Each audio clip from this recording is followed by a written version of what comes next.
Welcome into the 49ers Report by Chat Sports. I'm your host, Chase Senior. Coming up on today's show, a 49ers news and rumors mailbag where I take all of your questions from our live audience as we go live every single Tuesday, 7 o'clock Eastern, 4 o'clock Pacific. But first, I want to ask you this.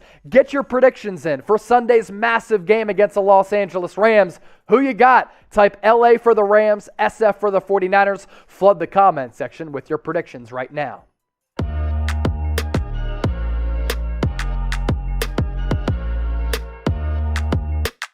Let's tip off this mailbag with this first question coming in from Cory Rogers. Antonio Brown was already going to be a free agent. Would you take a chance on Antonio Brown? I could go on a lot about Antonio Brown, but the short answer to this question, Cory, is no. I would not sign Antonio Brown. I would not touch him. I wouldn't come anywhere close to Antonio Brown. Hall of Fame level talent, still a great player, but the baggage simply isn't worth it. He has had an opportunity to resurrect his career with the Las Vegas Raiders, with the New England Patriots, and the Tampa Bay Buccaneers after he had really tarnished his legacy with the Pittsburgh Steelers, where he put together a Hall of Fame trajectory. And he blew all of those opportunities. This guy is a cancer. This guy, I think, has some mental problems. And in that regard, I hope he gets better because I'm sensitive to some of those mental health issues. I don't want him coming anywhere close to the practice facility in Santa Clara, to Levi's Stadium, or this locker room because I think that he is just a walking problem right now. So no, I'm not signing Antonio Brown. Am I intrigued by the ability still at this point in his early 30s? For sure. I just don't think it's worth it. So with players with character flaws, if you were constructing a roster, Niner gang, would you take chances on those players with some of those weaknesses? Type Y for yes, type N for no. This is going to be the pinned comment on today's mailbag. So if you get hit with that YouTube ad break, just scroll on down and get your votes in. By the time you do that, I'll be answering more questions from the audience. Next one coming in from True Spartan. What do you think is the biggest need for both offense and defense? Offensively, right guard and right tackle. I think everywhere else you're pretty set. You have your future quarterback. You have a really good wide receiving core. Elijah Mitchell looks to be a stud at the running back spot. Defensively, you have to get a lockdown cornerback, either through free agency and or through the NFL draft. The good news for San Francisco is there are some good free agent cornerbacks. We've broken them down here on the channel. Just check them out right here on the 49ers Report. And there are good prospects as well who you can get in the second, third round who I think would be able to play right away. Something to continue to monitor is the continued development and growth of Ambry Thomas. Last couple of games after a first couple of rocky games for the third round pick out of Michigan, he's been very, very good. And he seems to be getting better and better ball skills because he's just getting more comfortable out there.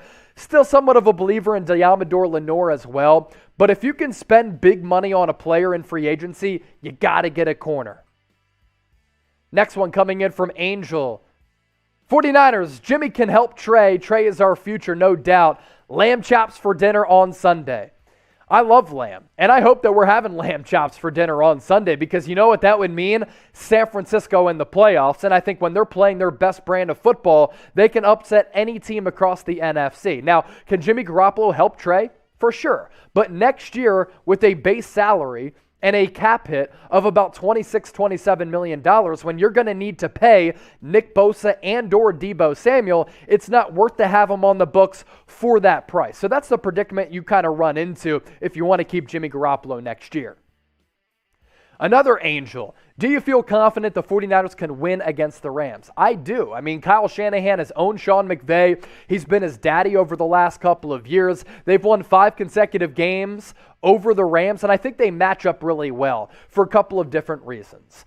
They're the more physical team, and a physical brand of football kind of tends to lean on the side of San Francisco as compared to Los Angeles. But let's face it, the Rams are playing really well, and since losing back-to-back to the Niners and the Packers back several weeks ago, they've won 5 games in a row.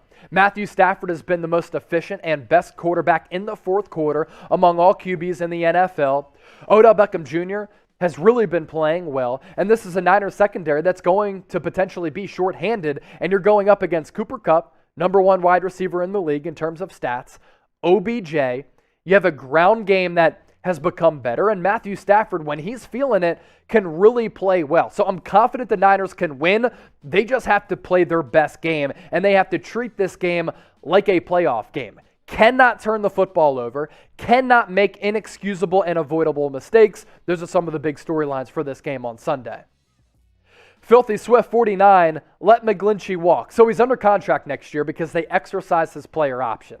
Has he lived up to the expectations of being that top 10 pick back a couple years ago out of Notre Dame? He hasn't. Now, before he suffered that torn quad, he was playing pretty well in the pass game and the ground game. Those numbers according to Pro Football Focus. I just think you can get an upgrade there. And has there been much of a drop-off from Mike McGlinchey to Tom Compton?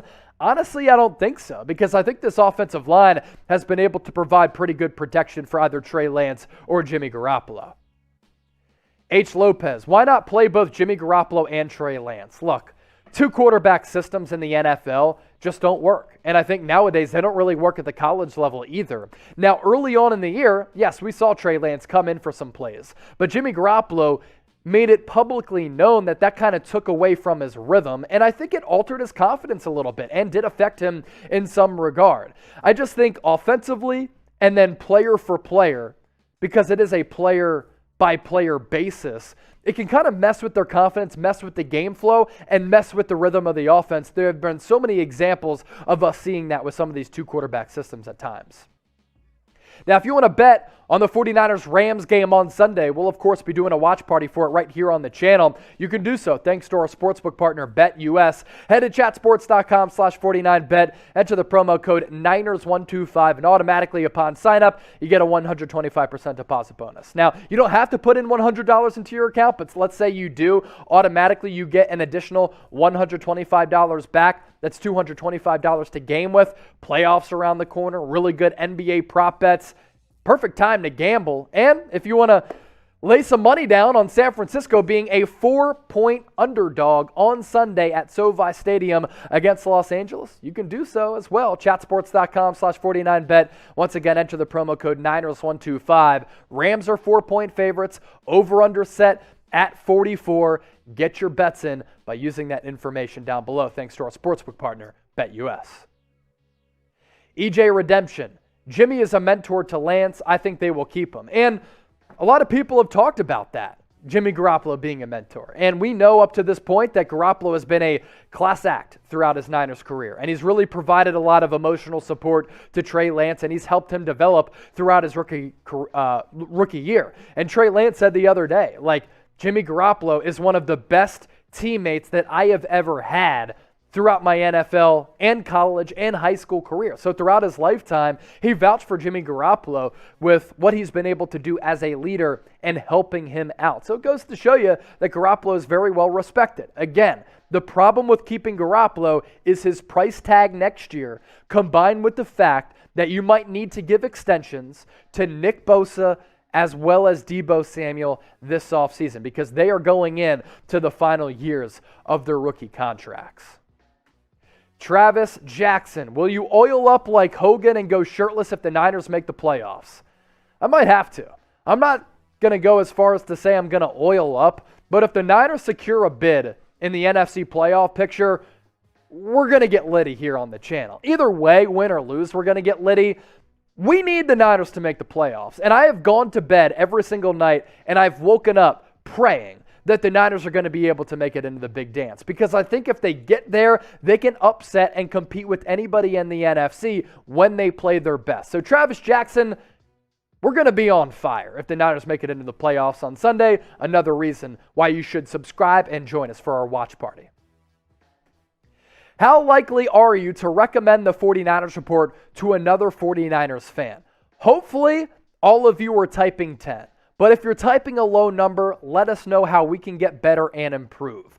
I think that we do the best job of any 49ers channel out there because we're consistent, we're fast, we're entertaining, and we're informative, and we give you free daily videos covering all of the latest 49ers news and rumors year-round. So let us know how likely you are to recommend the 49ers report to another Niners fan out there who might not be familiar with what we do here on the channel. And please, we do appreciate your feedback, so let us know in the comment section right now. Preston Thomas, depth at corner. Yeah, that's definitely a need for San Francisco going into this offseason. Need to have better options at the cornerback spot compared to a Josh Norman or a Trey Kirkpatrick. Now, Josh Norman has been benched. He's probably not going to be back next year. Trey Kirkpatrick is already a street free agent, and no other team brought him in because he's trash and he's washed at this point. The danger that you ran into going into this year was outside of Jason Verrett, you didn't have a lot of legitimate options, and you were very thin at that secondary spot.